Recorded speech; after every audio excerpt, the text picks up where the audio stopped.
Good morning, and welcome to your morning cereal.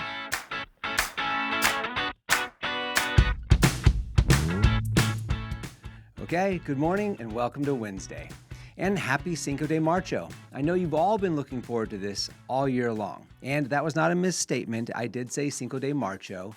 It is actually a made-up holiday playing on the actual Cinco de Mayo holiday.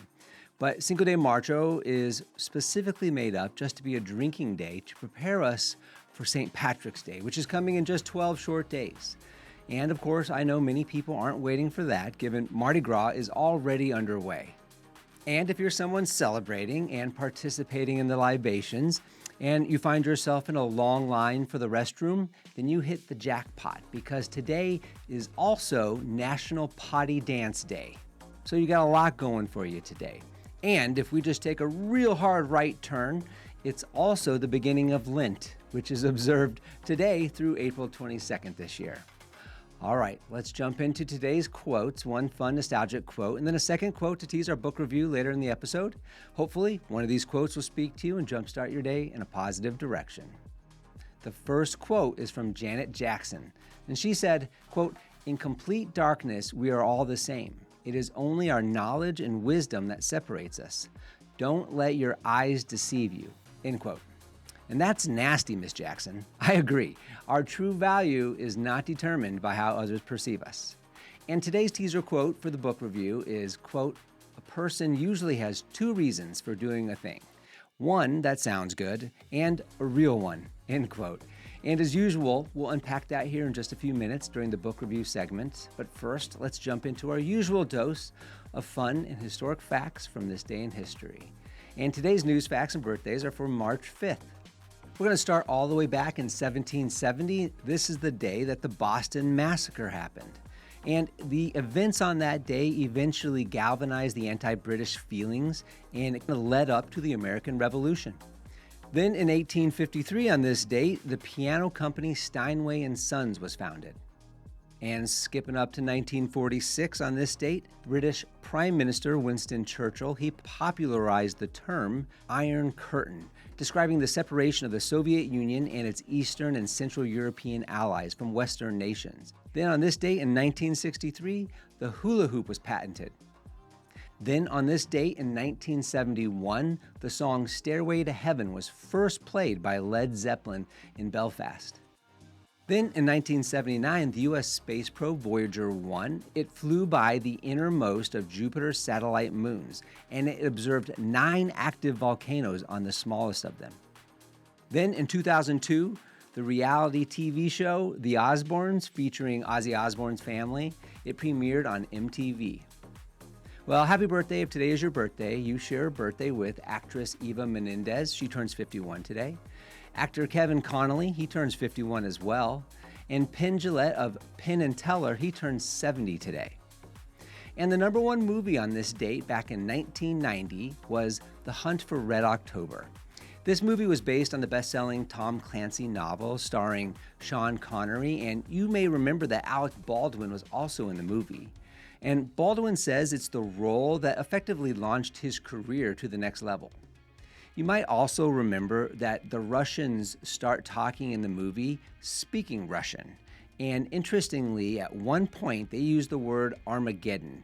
And the word Armageddon is the exact same in both Russian and English. And from that point forward in the movie, the Russians then speak English for the rest of the movie. Well, the number one song on this date in the same year of 1990 was Escapade by Janet Jackson. This was a great song with such a feel-good vibe to it. This was Janet Jackson's third number one single on the Rhythm Nation 1814 album that also featured 3 other number one songs: Miss You Much, Love Will Never Do Without You, and Black Cat.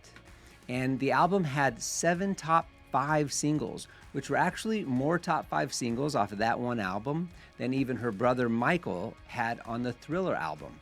That's not too shabby for the nasty Miss Jackson. Okay, well, let's move on to some personal growth in the book review segment of Morning Cereal. This is where we take a few moments to reflect on lessons learned from the current book we're reading. And currently, we're reading through Dale Carnegie's How to Win Friends and Influence People. It's a timeless book that is consistently on all the must-read lists and is packed with rock-solid advice and actions for us all to use and build healthy foundational concepts to live by. Yesterday, we finished up Chapter 9 of Part 3 with that chapter entitled What Everybody Wants. And Carnegie's principle number 9 is be sympathetic with the other person, ideas, and desires. Carnegie believes that the vast majority of people out there are just thirsting for some sympathy and that we should give it to them.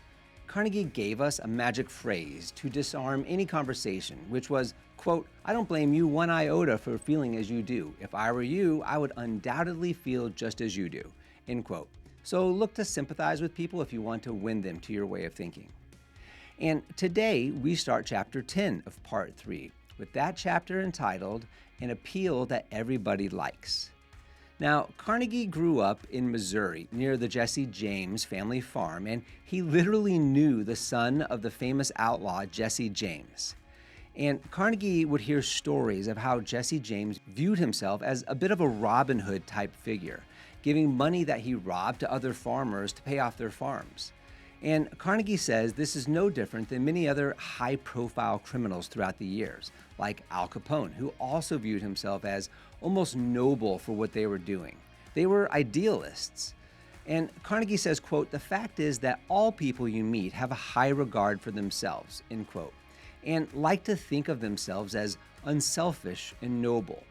Here, Carnegie cites an observation from J. Pierpont Morgan, who noted that, quote, "A person usually has two reasons for doing a thing, one that sounds good and a real one," end quote.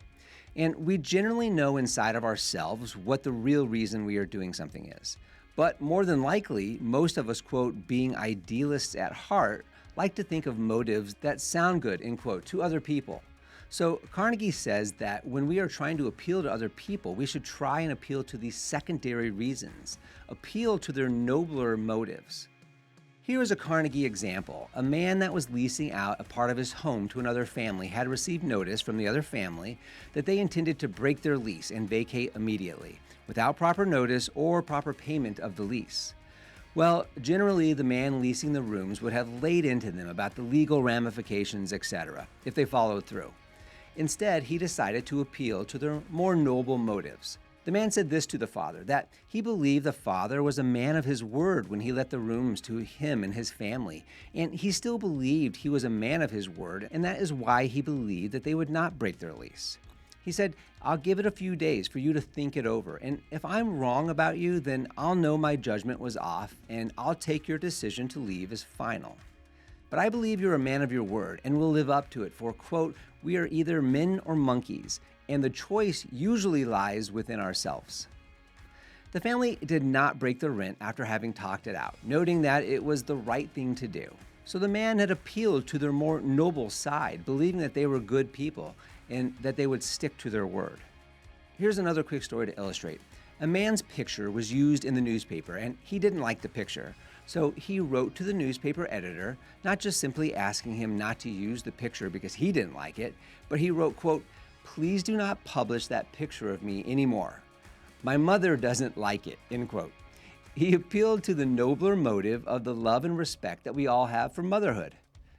So Carnegie again brings this around to the real world for a moment, noting that some of the more skeptic among us may say that this is great for some of these softies, but may not work in the real world, in real tough situations.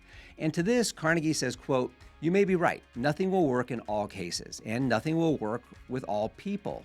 But if you are satisfied with the results you are getting now, then why change? If you are not satisfied, then why not experiment?" End quote. Tomorrow, we'll finish up Chapter 10, An Appeal That Everybody Likes, and learn Carnegie's principle number 10 of Part 3, which is how to win people to your way of thinking. So come back for that and a classic Carnegie story of credit collections gone wrong.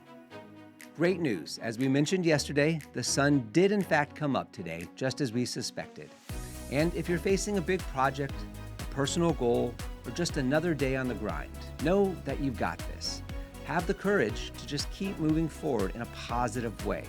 And remember, life is what happens when you're busy making other plans. So make those moments in between matter. Thanks for joining us today. We'll see you back here tomorrow, and have a fantastic day. Don't forget to follow and subscribe to the Morning Serial podcast on the One Life Live It channel.